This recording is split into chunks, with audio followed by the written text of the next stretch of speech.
The air in his late wife's parents' house was always thick with the scent of lemon polish and unspoken grief. Kieran stood by the window, a paper plate of food he hadn't touched growing cold in his hand.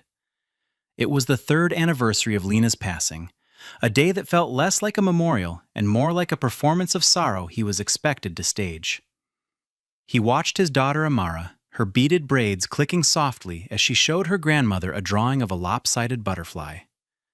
She was the only real thing in the room. From the kitchen, the murmur of voices grew sharper. It was Chloe, Lena's younger sister. Her voice was a familiar instrument of sweet-toned condescension. He didn't mean to listen, but the sound of his own name caught him like a fishhook. "He's a good man, of course," Chloe was saying to a cousin. "Solid, dependable. But you know Lena. She was all fire and dreams. After that first fiancé broke her heart, she just wanted stability. Someone who wouldn't leave." A pause. The clink of ice in a glass. "Lena loved him. I know she did," Chloe continued, her voice dropping into a confidential, pitying whisper that scraped Kieran raw. "But he was her project, her safe place. She told me once, late at night, that he was the kind of man who would build a house brick by brick, but he'd never think to look at the stars. He was her anchor, she said, not her wings." The paper plate buckled in Kieran's grip. An anchor, a project, a safe place. The words weren't just insults. They were confirmations of a deep, quiet dread he had carried for years. He had known in some corner of his heart that Lena's love for him had been a different shape than his for her. His was a cathedral. Hers, a cottage built to shelter her from a storm. He had worked 3 jobs, not just to provide, but to be worthy, to build a life so secure she would never feel the winds of her past again. He thought he was building a kingdom for his queen. But he was just the foundation. Necessary, buried, and unseen. The world outside the polished window blurred. He felt a small, warm hand slide into his. Amara looked up, her dark eyes wide and perceptive. "Daddy, your face is sad." He forced a smile that felt like cracking plaster. "Just thinking, sweet pea." He looked at his daughter, the perfect, beautiful fusion of him and a woman who might have only seen him as a means to an end. And in that moment, standing in a house that was never his home, a quiet understanding settled over him. His life had been about survival for so long, about being the anchor, that he had forgotten what it felt like to be the ship. He was about to be turned upside down. The first alarm screamed at 4:15 a.m., a brutal summons from the shallow depths of his sleep. For a moment, Kieran lay still, the ghost of Chloe's words clinging to him in the pre-dawn dark. An anchor. He swung his legs out of bed, his feet hitting the cool linoleum floor of his small apartment. The day didn't care about his feelings. The day demanded work. Job number 1 was the warehouse.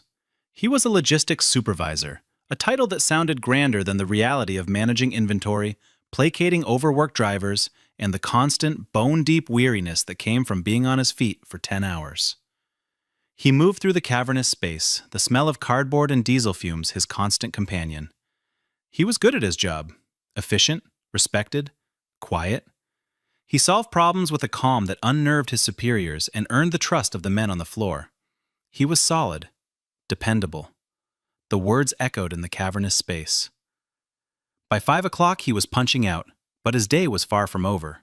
He'd race across the city of Philadelphia in his beat-up sedan, the back filled with the tools of his second trade.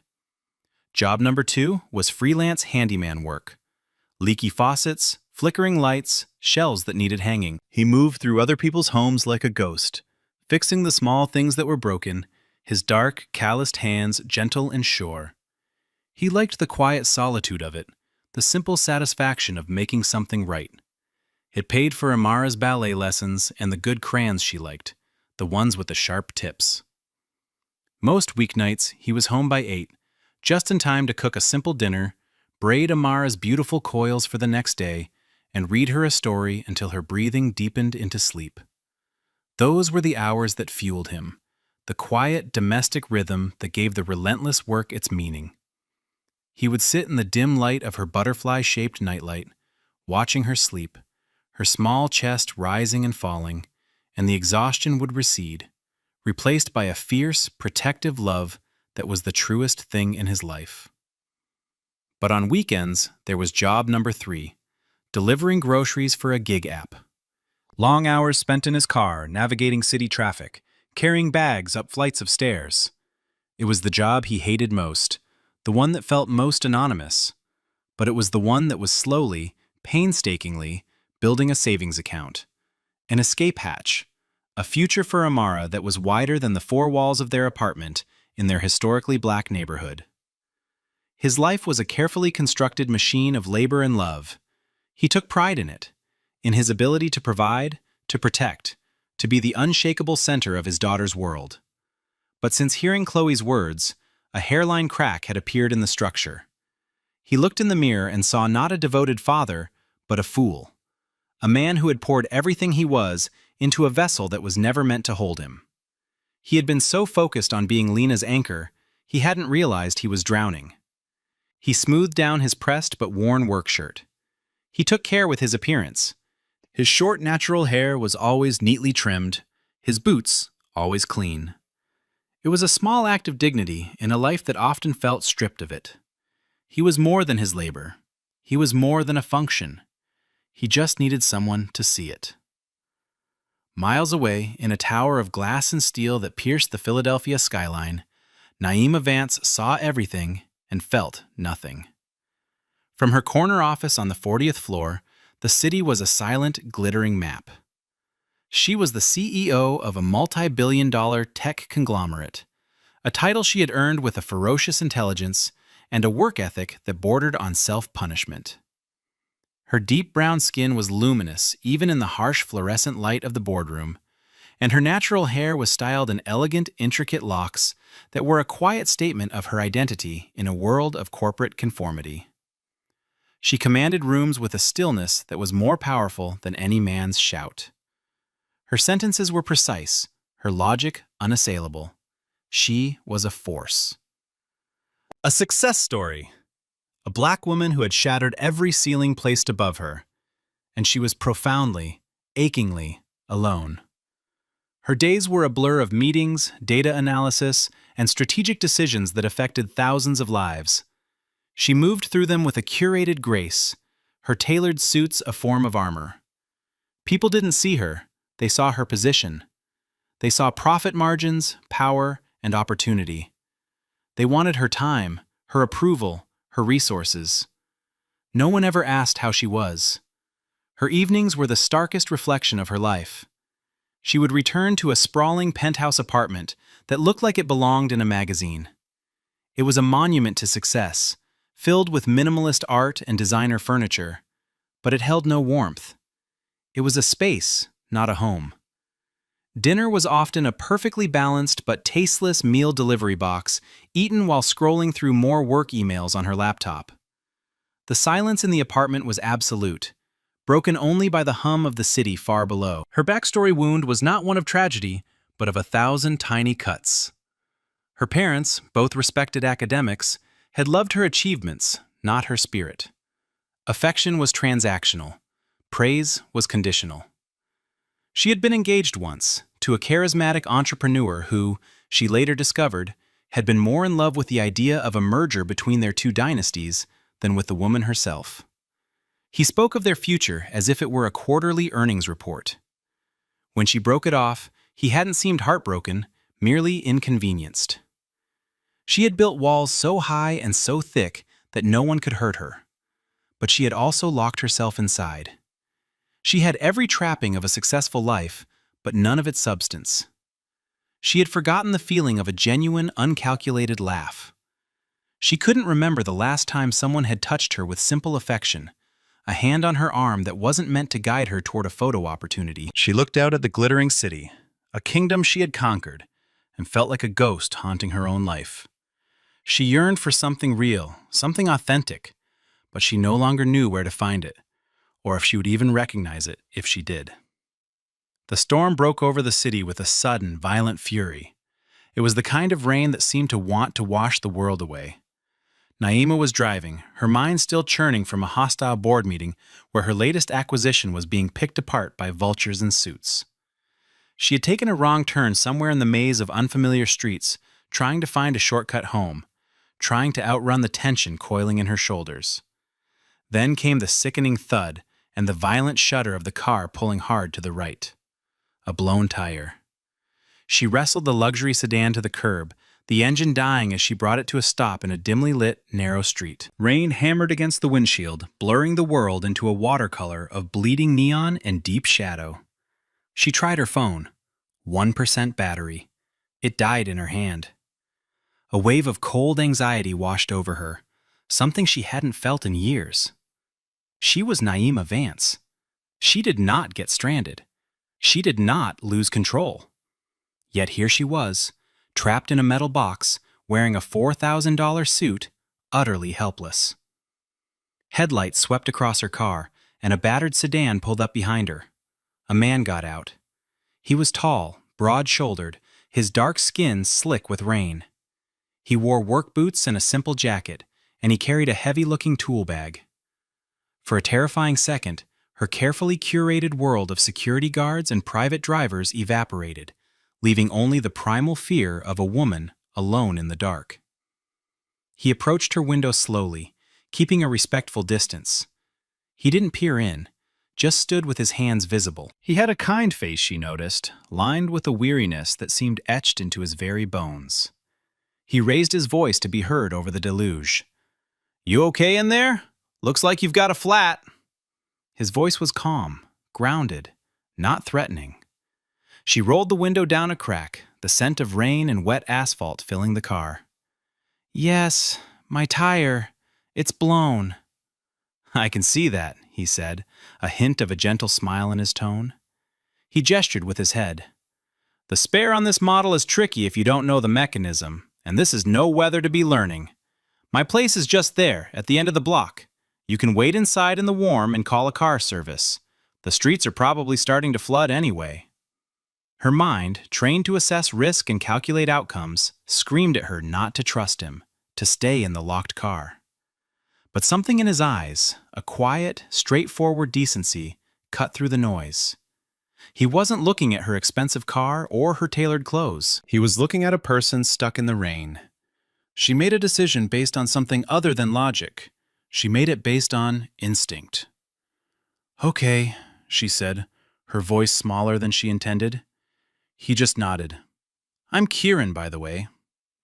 He waited for her to get out, holding his large jacket over her head to shield her from the worst of the downpour as they made a quick dash for the door of a modest brick apartment building.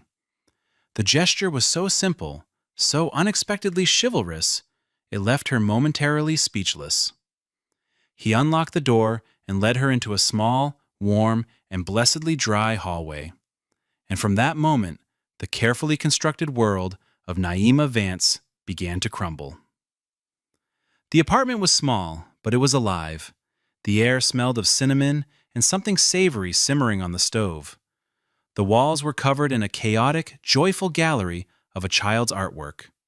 Vibrant scribbles of suns with smiling faces, stick figures, and dozens of butterflies. It was the absolute antithesis of her own sterile penthouse. It was a home. "Sorry about the mess," Kieran said, though it wasn't messy, just lived in.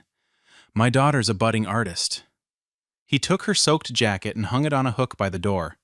"Please, have a seat. I'll get you a towel." Naima stood awkwardly in the center of the living room, feeling like a creature from another planet.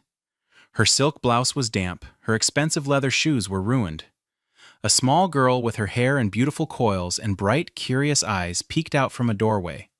This had to be Amara. "Daddy, who's the wet lady?" the girl asked, her voice clear and unfiltered.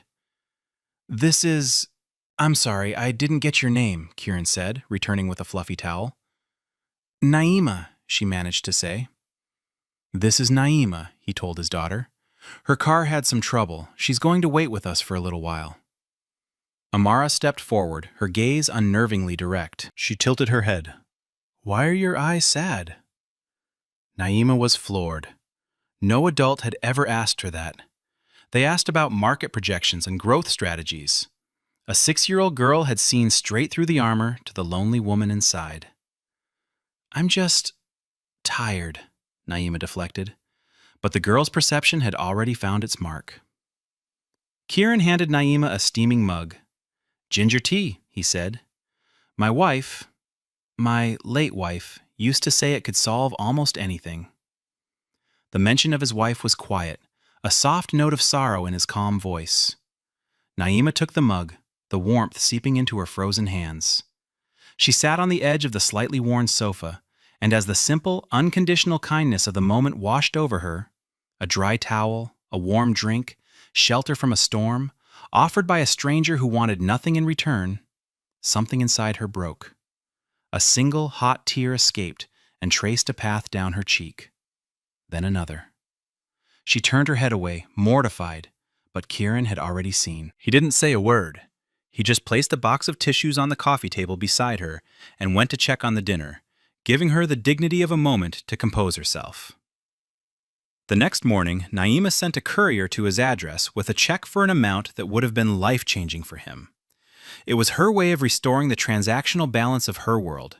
Kindness for money, a problem solved. By the afternoon, the same courier returned to her office with a check, torn neatly in half, accompanied by a note written in a steady, clean hand on a piece of notebook paper. "I'm glad you got home safe. You don't owe me anything." Naima stared at the 2 pieces of the check. It was the most profound rejection she had ever experienced. He didn't want her money. He didn't want her influence. He had simply been kind. The realization shook her to her core. She had to see him again. She manufactured a reason, a brilliant and plausible one. Her company was opening a new distribution center on the outskirts of the city. They needed a short-term logistics consultant with on-the-ground experience. His resume, which she had her assistant discreetly pull, showed a decade of exactly that. She called him herself, her voice all business, and offered him the contract. The pay was exorbitant, the hours flexible. He was hesitant, suspicious of the sudden good fortune. "Why me?" he asked, his voice direct. "Because your experience is a perfect fit for the project," she lied smoothly. "And because I believe in repaying decency with opportunity." He accepted. And just like that, she had a reason to be in his world. Their meeting started in her sterile boardroom. Kieran, in his best-pressed shirt, was quiet, intelligent, and deeply competent. He offered insights that her Ivy League-educated team had missed entirely. He saw the human element in the complex machine of supply chain. But it was the meetings she engineered outside of the office that slowly began to change everything. She would stop by his apartment with urgent documents that could have been an email, always around dinner time. The first time, she stood awkwardly at the door until Amara grabbed her hand and pulled her inside. "Are you staying for dinner? Daddy's making spaghetti." She stayed. The spaghetti was simple and perfect. Afterwards, Amara insisted on showing Naima her most prized possession, a scrapbook filled with pictures and drawings of butterflies. "This is a monarch," she explained, her small finger tracing the outline. "They fly thousands of miles. Daddy says they're stronger than they look." Naima felt a pang of recognition. Another weekend, she arrived on a Saturday morning with a box of donuts as a pretense. Kieran was in the kitchen, attempting to make pancakes. A cloud of smoke was beginning to form. "Daddy, you burned it again," Amara announced with a giggle. Kieran sighed, scraping a blackened disc into the trash. "Pancakes are my mortal enemy." Naima found herself laughing, a real, unbridled sound that felt foreign and wonderful. "Let me try," she said, rolling up the sleeves of her cashmere sweater. She'd learned to cook from a YouTube video one lonely Sunday, a skill she'd never had occasion to use. Her pancakes weren't perfect. One was shaped like a strange continent, but they weren't burnt. They sat at the small kitchen table, the 3 of them, eating slightly misshapen pancakes with syrup, and for the first time in over a decade, Naima felt a flicker of simple, uncomplicated joy. She was not a CEO. She was not a powerhouse. She was just Naima, a woman eating breakfast with a kind man and his delightful daughter. Each small domestic act was a gentle chisel, chipping away at the marble walls she had built around her heart. The evenings grew longer, the conversations deeper. One night, after Amara was asleep, they sat on his small balcony, the city lights twinkling below. He told her about Lena, about his grief, and finally, about the words he had overheard. "I spent all these years thinking I was building a fortress for her," he said, his voice low and rough with emotion, "only to find out I was just one of the bricks." Naima felt his pain as if it were her own. It resonated with the deep loneliness she carried. She, in turn, told him about her parents, about her ex-fiancé, about the crushing weight of being valued only for her utility. "He once told me I was his greatest asset," she said with a bitter smile. "Not his greatest love, his asset." They sat in the shared silence of their wounds, two people from vastly different worlds who had been made to feel invisible in the exact same way. In his small, cluttered apartment, surrounded by the evidence of a life lived with love and struggle, Naima felt more seen than she ever had in her palace of glass and steel. He saw past the CEO to the woman beneath, and she saw past the tired worker to the quiet king who ruled this small, warm kingdom. The bond between them was no longer about a debt of kindness. It was becoming something more fragile, more terrifying, and infinitely more precious. The world Naima inhabited did not tolerate anomalies.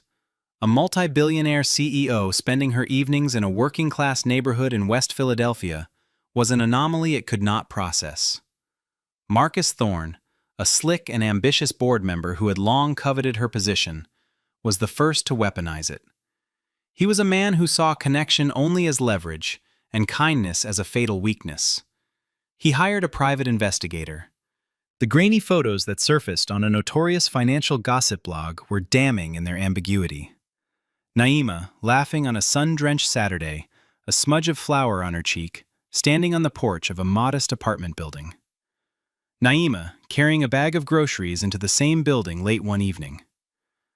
Naima, sitting on a park bench, her head tilted toward a tall, handsome black man, as a little girl with braids played at their feet. The headline was Poison. Naima Vance's dangerous double life. Is the tech titan spiraling? The article was a masterpiece of insinuation, painting Kiran as a gold-digging opportunist and Naima as an unstable leader whose judgment was compromised. It hinted at a sordid affair, a reckless dalliance that put the company and its shareholders at risk. It was a story designed to strip her of her power by attacking her character, using the city's deep-seated class and social divides as its fuel. The fallout was immediate and brutal. The company's stock dipped. The board called an emergency meeting. The air in the 40-floor conference room was frigid. Marcus presented the blog post as if it were a federal indictment, his face a mask of feigned concern. "Naima, we are all worried about you," he began, his voice oozing insincere sympathy. "Your behavior has become erratic. This association is a serious liability. It demonstrates a profound lack of judgment. We need to discuss invoking the conduct unbecoming an officer clause in your contract." The other board members, a collection of gray-faced men and a few women who had long been her allies, looked at her with a mixture of fear and disappointment. They saw the scandal, the stock price, the threat to their own comfortable positions. They didn't see the truth. They didn't see the burnt pancakes or the butterfly drawings. They didn't see the first real human connection she had made in 20 years. Her phone buzzed with a text from Kieran. "I saw the news. I'm so sorry they're doing this to you. Don't worry about me. I'm okay." His first thought was for her. Even now, as his name was being dragged through the mud, his concern was for her safety. The contrast between his quiet dignity and the predatory circle of sharks around the polished mahogany table was staggering. In that moment, the fear that had been gripping her heart vanished, replaced by a cold, clear certainty. She had been playing their game for her entire life, chasing a definition of success that was hollow at its core. No more. She would not let them turn the one beautiful, real thing in her life into something ugly and transactional.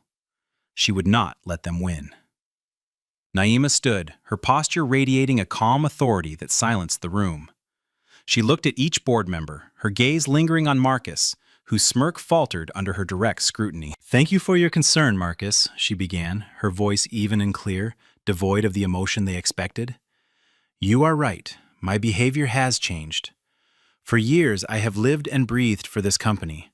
I have sacrificed my personal life, my health, and my own humanity to drive shareholder value. I have delivered record profits. I have made you all very, very wealthy. And in return, I have been afforded a life of profound isolation." She paused, letting the words settle.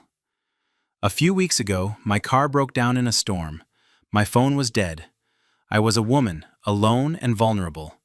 And a man, a complete stranger, offered me shelter without a second thought. He didn't know who I was. He saw a person in need, and he helped." She looked directly at the faces around the table. "That man is Kieran Thomas.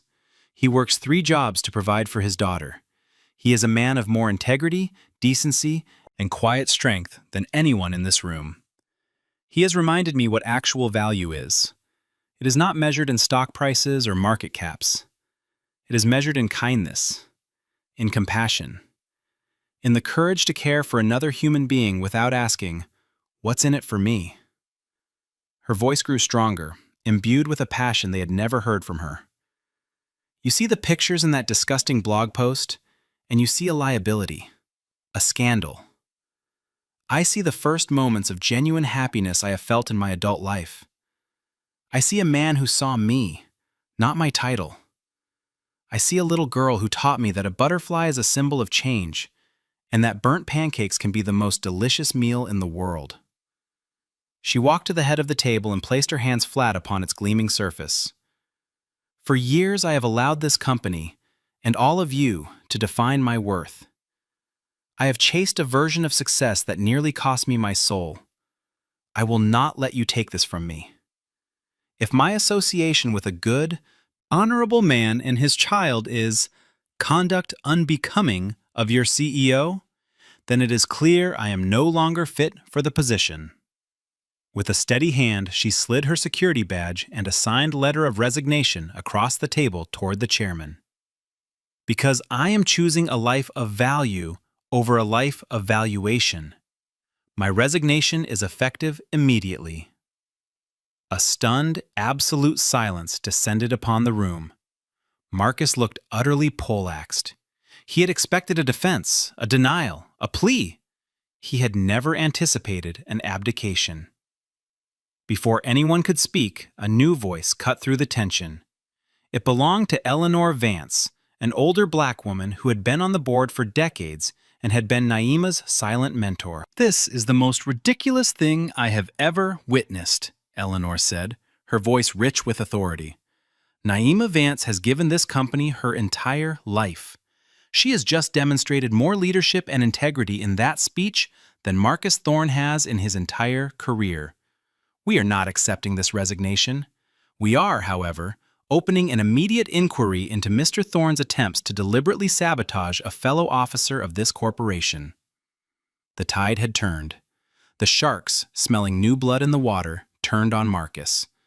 Naima simply picked up her purse and walked out of the boardroom without a backward glance, not caring about the outcome. She had already won the only battle that mattered. She was free. She didn't go home. She drove, the windows down, the city air feeling fresh and new on her skin. She drove straight to the one place that now felt like a true north. She found Kieran on the small front porch of his building, fixing the wobbly leg of a small bicycle. He looked up as she approached, his face etched with worry. He had seen the news alerts. He had been bracing for the fallout, fearing for her. He stood, wiping his hands on a rag. "Naima, are you okay?" She didn't answer with words. She walked up the 3 short steps and simply folded herself into his arms. He held her, his embrace strong and sure. It wasn't a hug of passion, but of refuge, of homecoming. She breathed in the scent of sawdust and his simple, clean soap. "I'm more than okay," she whispered into his shoulder. "I'm finally me." They stood like that for a long time, the sounds of the neighborhood, Distant music, children laughing, the rattle of the elevated train, forming a symphony around them. They didn't need to speak of the boardroom, of Marcus, of the victory or the resignation. He understood. He had seen her caged, and now he was seeing her free. A small voice broke the spell. "Naima, you came back!" Amara stood in the doorway, her eyes shining. In her hand, she clutched a folded piece of drawing paper. She ran to Naima, her arms wrapping around her legs. "I made you something," Amara said, her voice muffled against Naima's leg. She held up the drawing.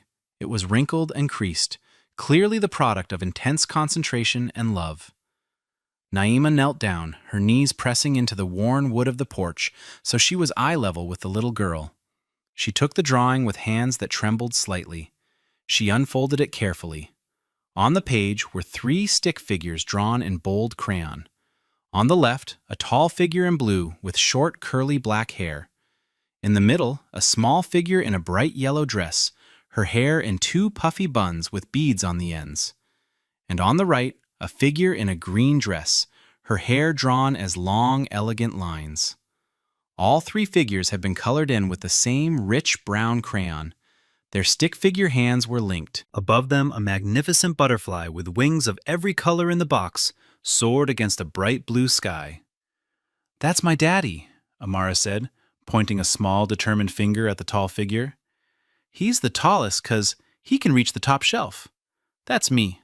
I like yellow." Her finger moved to the last figure. "And that's you. I think you would look pretty in green." Naima's vision blurred with tears.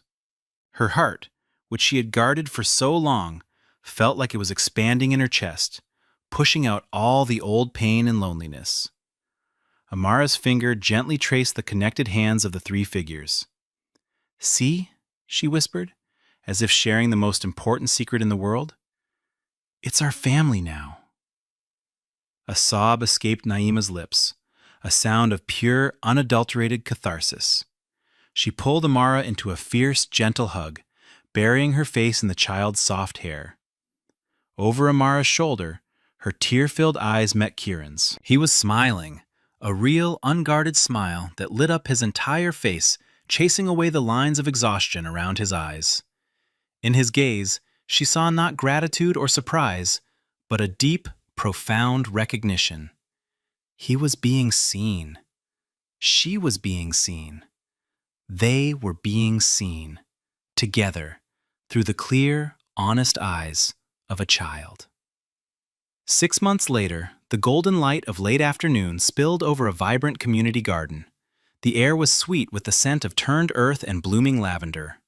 Naima, dressed in worn jeans and a simple t-shirt, her elegant locks tied back in a messy bun, pressed soil around the base of a young tomato plant. Her hands, once accustomed to the cold gleam of a smartphone, were now smudged with dirt. She hadn't gone back to the company. After the board summarily fired Marcus and begged her to stay, she had politely declined. Instead, she had used a significant portion of her wealth to establish a foundation, one that provided grants and mentorship to small, community-focused businesses in neighborhoods just like this one. She wasn't an empress in a tower anymore. She was a partner on the ground. Kieran was there, leaning against a raised garden bed, laughing at something Amara had just said. He looked like a different man. The profound weariness had lifted from his shoulders. He now worked one job, as the director of logistics for Naima's foundation, a role he was perfectly suited for. He had time now. Time to coach Amara's soccer team. Time to simply sit on his porch and watch the sunset. Time to breathe. Amara, a whirlwind of energy in a yellow sundress, darted between them, chasing a cabbage-white butterfly that fluttered just out of her reach. Her laughter was the garden's brightest bloom. The narrator's voice, warm and reflective, seemed to settle over the scene. It spoke of how family is not always the one you are born into, but the one you build. It is a garden you choose to tend, a home you construct not with bricks and mortar, but with small daily acts of love and recognition. Amara finally gave up her chase and ran to Naima, her small hands holding a treasure. It was a bracelet, woven from tough blades of grass, with a single resilient dandelion tucked into the braid. She held it out solemnly. "This is for you," she said. Naima smiled, allowing the little girl to fasten the fragile bracelet around her wrist. It was more precious to her than any diamond tennis bracelet she owned. Amara looked up, her expression serious, her dark eyes holding a question she had clearly been saving for the right moment. Naima, she asked, her voice quiet but clear, are you staying forever? The simple, devastating question hung in the warm air. It was the question beneath all their other questions, the hope they had all been silently nurturing. Naima looked from Amara's earnest, hopeful face to Kieran.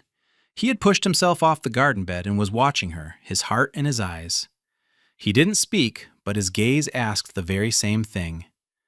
Tears welled in Naima's eyes, but this time they were tears of pure, unadulterated joy. She looked at the man who had shown her the meaning of strength and the child who had shown her the meaning of love. She looked at this life they were building, a life of purpose and warmth and slightly misshapen pancakes. Yes, she said, her voice thick but certain. She cupped Amara's face in her hands. Yes, sweet girl, I am. Kieran closed the distance between them in 2 long strides. He didn't kiss her, he simply laid his hand over hers, the one with the dandelion bracelet. His calloused, strong fingers intertwined with her own, a silent promise, a quiet affirmation. They were an anchor for each other, and they were each other's wings. True wealth is not found in the balance of a bank account, but in the feeling of being truly seen. Love is not something you find when you are perfect. It is something that finds you in your beautiful, imperfect humanity. It is a choice, made every day, to show up, to care, and to build a home in the heart of another. One crayon drawing, one shared silence, one simple, world-changing yes at a time.